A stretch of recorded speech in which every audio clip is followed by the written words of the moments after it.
Hey all, Captain Overkill here. I'm going to take my playa hat off. I'm here to talk about bread. We're going to talk about sourdough. I'm going to show you how to make sourdough. It's going to be simple. You need a big bowl. This is an ideal bowl for bread, right? But big bowl. Digital scale, right? This is a digital scale, goes up to 11 pounds, measures by grams. Everything I'm doing is in grams. I'm sorry. Order a scale. That's all I have to tell you. If you're gonna get into bread, you need one. So it's like bread spatulas. I don't know what the hell they're called. They're bread spatulas. It's a bowl spatula, this is a flat one. You need those. If you can do it without it, it just makes it easier. I'm not gonna tell you how to make a starter. I'm just not gonna do it. Here's what you need to do. Go outside and scream to your hippie friends, I need a starter, and someone will bring you a starter, all right? That's just how it works. Go on Facebook, whatever, right? Different video for a starter. We're gonna use an existing starter that I got from one of my hippie friends. I'm gonna show you how to feed it, how to use it, and then we're gonna make some bread. That's all there is to it, all right? This is your starter. Take a look at that. It's just like goo, right? It's kind of like Elmer's glue, right? This is what you get from your hippie friend. I got this from my hippie friend, right? Think of it like a really low maintenance goldfish, right? It sits in your fridge in a glass container. When you're ready to use it, you mix it up, you wake it up, you feed it, and then when you're done, you throw it back in and go to sleep. So, digital thermometer of the switchblade variety, I highly recommend this. Baking is science, so if you can't really guess. I mean, you can, but good luck. Really, you want the right amounts, you want the right temperatures, and then everything works. So let's start with the starter here. We need 150 grams of this particular goo. 150. Oh, I went over. Big deal.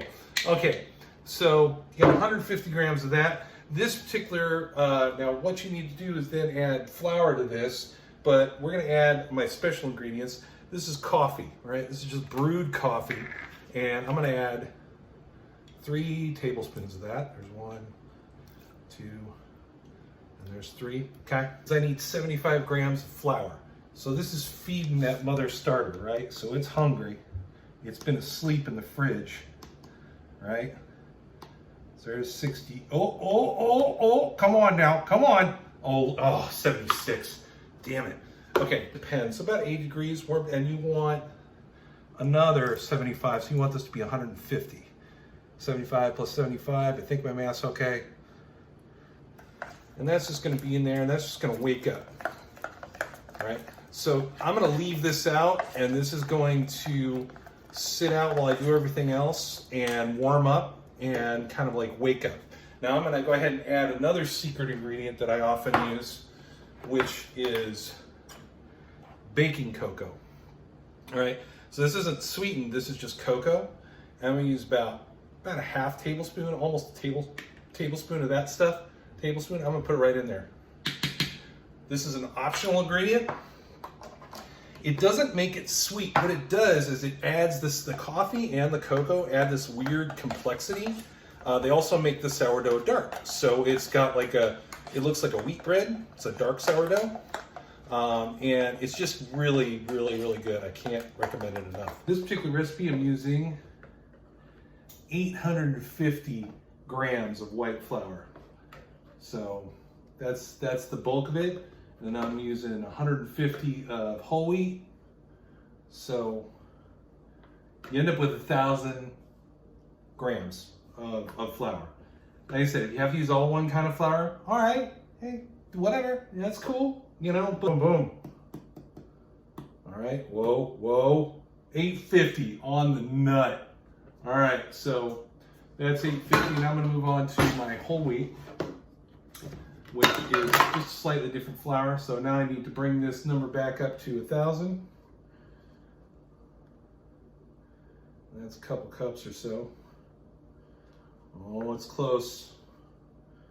And yeah, the scale will just change your life, man. It's just, I thought it was ridiculous. I ordered mine during the pandemic. It takes a little bit longer. It's no big deal. It's worth the wait. So now I want to do the molasses and the honey and the water. So really water is all that's important. The water and the starter put into this. But my particular recipe, I'm using molasses and honey. It gives an extra little kick. Oh, 50, look at that. All right, here we have the super fancy honey by Miss Christy Wilhelmy. Open that up, we're gonna put 50 grams of that in there too, because it's awesome. This really does some amazing things to the bread. I've tried using more, don't recommend it, it gets a little too sweet. 50 grams of each for this size is plenty. What you'll notice with the starter is there'll be like little bubbles that pop up that lets you know that it's waking up, right? It's got more time to wake up, so it's okay. We're just gonna pop it in here. So be your 300 grams of starter, and then you wanna put 600 grams of water, the lukewarm water. Okay, now you need to stir this up and it becomes dough basically. I've used this is a great thing to use to stir it. I'm all fancy, so I got this Danish dough hook, which is just a lot easier. I'm gonna pull the scale out from underneath it, and then just mix this. Okay, so it's been half hour, and now you can see there it is. It's still doing the same thing. Now we're gonna add the last ingredient, which is the salt water. So this is 25 grams of salt, 50 grams of the warm water. We're gonna dump it in, okay? You can use your hands. I can use my fancy dough hook. So it's been sitting for a half hour, and I'm gonna do it. You get your hand wet, you go into the dough. You don't need to handle a lot. Look at the dough. So you wanna grab it this way, and you pull it away from you, flip it over, that's one. Then you turn it 90 degrees. Grab it, pull it, flop it. Grab it, pull it, flop it. One last time, grab it, pull it, flop it. Done, don't mess with it anymore. Leave it for a half hour, and do that same thing again. Do that 4 times. This has been folded 4 times. All that crap goes out there. It's on flour, the counter is floured, my hands are floured. Now I'm gonna flour the top. All right, that's what this thing's for. Do a little bit of that. All right, we're gonna grab it, pull it.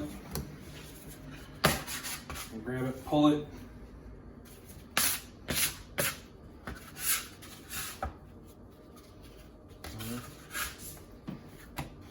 Grab it, pull it.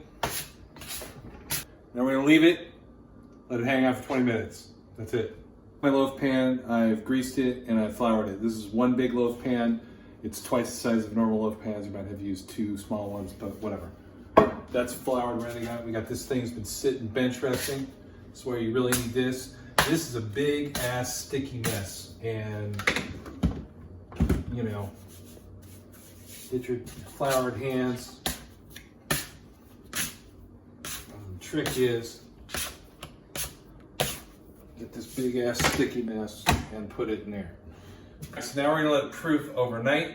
We're gonna put it in this bag. You can use just a garbage bag, any kind of big bag, they'll fit it. So we're gonna take the whole thing, we're gonna put it inside the bag, inside the fridge.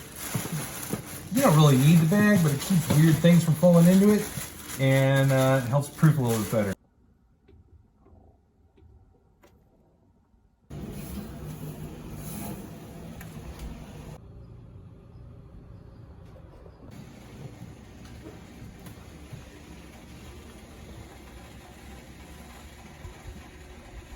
Uh, 196, 190, 200 degrees, that's close enough.